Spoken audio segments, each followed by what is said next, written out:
question, but you kind of asked for it. I'm sorry. You said you were kicked out of the profession. Can you explain that? I didn't really mean that. I'm glad you asked. I mean, I practiced law. I was at a big law firm for about 9 months with some great people, but I just didn't like it. And then I went and was in the U.S. Attorney's office for a little while, and I felt like that was a job that other people would do better than I did. And so when we moved to Denver, I went to work in business, and Susan continued practicing law. So I didn't lose my license or anything. and I paid my dues. So thank you for asking. I'm going to stop making that joke. I don't think I've made it before, but I'm not going to make it again. Is there a non-mail question? Because I had a couple of. I'd like to hear more about your tax plans. Sure, thank you. I'd like to talk a little about my tax plan. So to me, if I went out to America and I said, America, what does the Democratic Party stand for right now? I'm not sure what answers you'd get, but you might get some things like Medicare for all, or some people might say banning private insurance. Other people would say, we love Medicare for all. Free college, some people would say, and they wouldn't say anything about the taxes. And for me, at the end of the day, I believe we want to live in a country where, first of all, the zip code you're born into should not determine the quality of the education you have. So we got to make sure that we actually have a school, an education system that works for the 21st century. So, for instance, I'm not that interested in free college. I'm much more interested in free preschool than free college. And I'm much more interested in the question, what are we going to do for the 70% of kids that graduate from high school and don't go to college, to make sure that they learn something in high school that can allow them to earn a living wage when they graduate from high school, not be consigned to earning their minimum wage. And then I'd like to be able to say that when people work, they ought to be able to support themselves and support a family. And people should be able to retire with dignity. Like that's sort of it seems to me is sort of kind of the most general thing. And we ought to solve climate. And that's what my tax plan is all about. So Sherry Brown and I, he's a colleague from Ohio, have for years been working on a dramatic increase to what's called the Child Tax Credit. That's the American Family Act. And a dramatic increase to the Earned Income Tax Credit. And both of those together would create a massive tax cut for the middle class. And the American Family Act in particular, and I'm not making it up, Columbia University has studied it, and this is what they say. Our bill, this one bill, would reduce childhood poverty in America by 40%. It would end $2 a day poverty for kids in America. That's kids living in families who are living on $2 a day.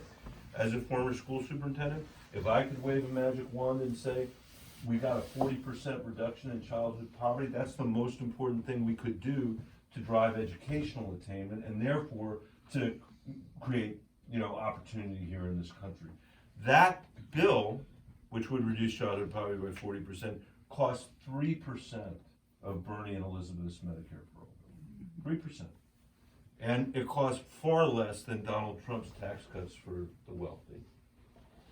I would also take the rates up to where they were for the wealthiest people before Donald Trump cut taxes.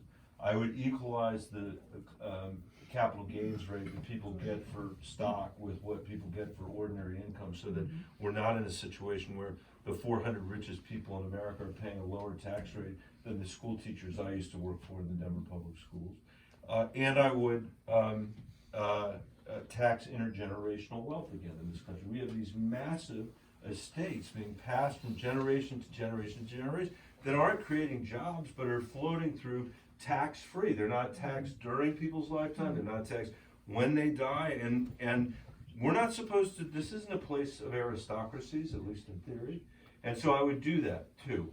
And I say all of that in the backdrop of something that, and I hope you'll remember this, if I get hit by a bus, unlikely tonight, I guess, in Nashua, but by some moving vehicle, you will know this. When people come to you and tell you there's not money to do the American Family Act, or there's not money to invest in our roads and bridges and our infrastructure, or to change, tell them this. Since 2001, we have borrowed $5 trillion from the Chinese for the privilege of giving tax cuts to the wealthiest people in America. That was such a priority for us that we were willing to borrow that money from the Chinese. There was a mayor of a town in Indiana, not Mayor Pete, another town in Indiana, who wrote in during the Trump tax bill an op-ed piece in the Washington Post. He said, let me just explain what this tax bill looks like from my vantage point in my town, which is the way I looked at it, having worked at the local level. He said, okay, well, I'd be going out and borrowing more money than my town had ever borrowed.